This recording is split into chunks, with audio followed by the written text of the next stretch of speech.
Hello दोस्तों, आज हम एक ऐसे प्रेरक प्रसंग के बारे में आपसे बात करने जा रहे हैं जिसमें जिंदगी के विभिन्न पड़ाव पर विभिन्न बदलाव होते हैं। जी हाँ, आप बिल्कुल सही समझे, वह है बाज का पुनर्जन्म।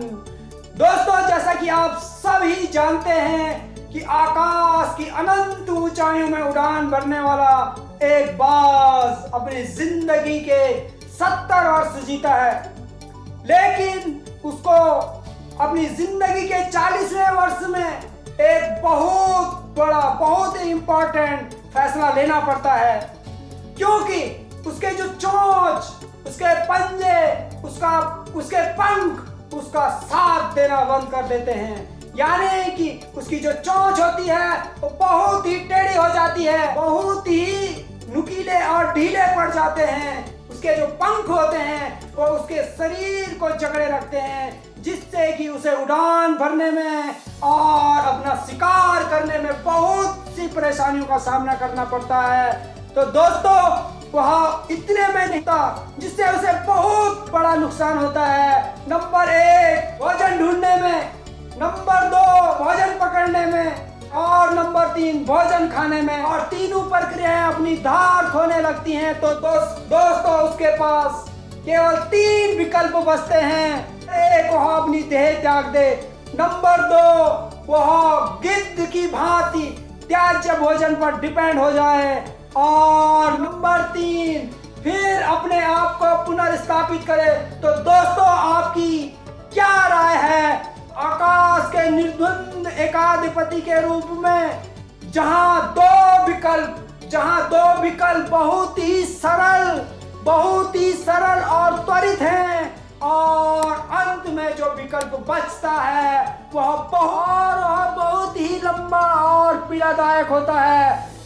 और बाज चुनता है तीसरा रास्ता, स्वयं को पुनर्स्थापित करता है। वह पहाड़ की ऊंची चोटी पर जाता है, अपना घोंसला बनाता है और अपने आप को पुनर्स्थापित करने की तैयारी करता है। वो अपनी जो टेढ़ी चोंच हो चुकी होती है उसको चट्टान में मार मार कर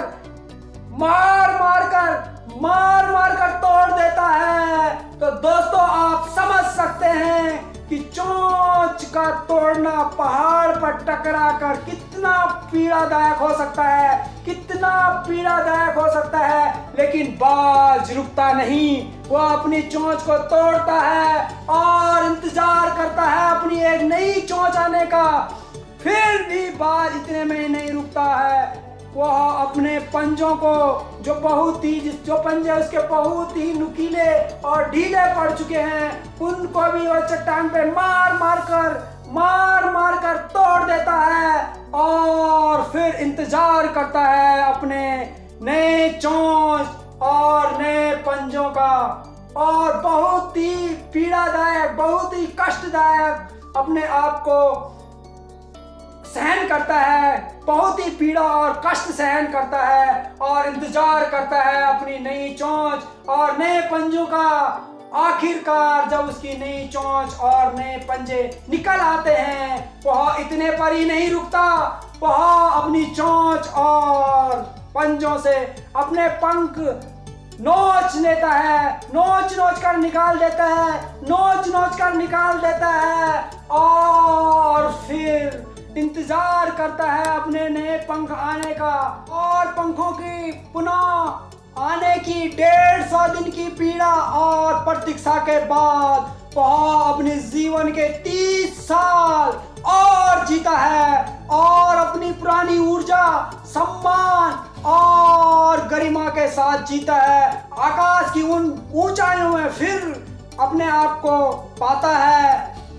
ठीक इसी प्रकार दोस्तों, जब इंसानों में भी इच्छा, सक्रियता और कल्पना निर्बल पड़ने लग जाती है, तो हमें भी पास्ट के अस्तित्व और भारीपन को त्याग कर कल्पना की उन्मुक्त उड़ानें भरनी होंगी। तो दोस्तों, बाज की तरह 150 दिन ना सही 60 दिन ही बिताए जाए अपने आप को पुनर्स्थापित करने में। जो शरीर और मन से चिपका हुआ है उसे तोड़ने और नोचने में पीड़ा तो होती ही है, लेकिन तो दोस्तों इस बार उड़ानें और ऊंची होंगी, अनुभवी होंगी, अनंतगामी होंगी। तो दोस्तों हर दिन कुछ चिंतन किया जाए। आप ही वो इंसान हैं जो खुद को सबसे बेहतर समझ सकते हैं। सिर्फ इतना निवेदन है आपसे, छोटी छोटी शुरुआत करें परिवर्तन करने की। मेरी वीडियो कैसी लगी लाइक करें, अपने दोस्तों को शेयर करें और कमेंट जरूर करें कि आप अगली वीडियो कौन से टॉपिक पर चाहते हैं। तब तक के लिए दिल की अनंत गहराइयों से धन्यवाद। बाय बाय, फिर मिलेंगे।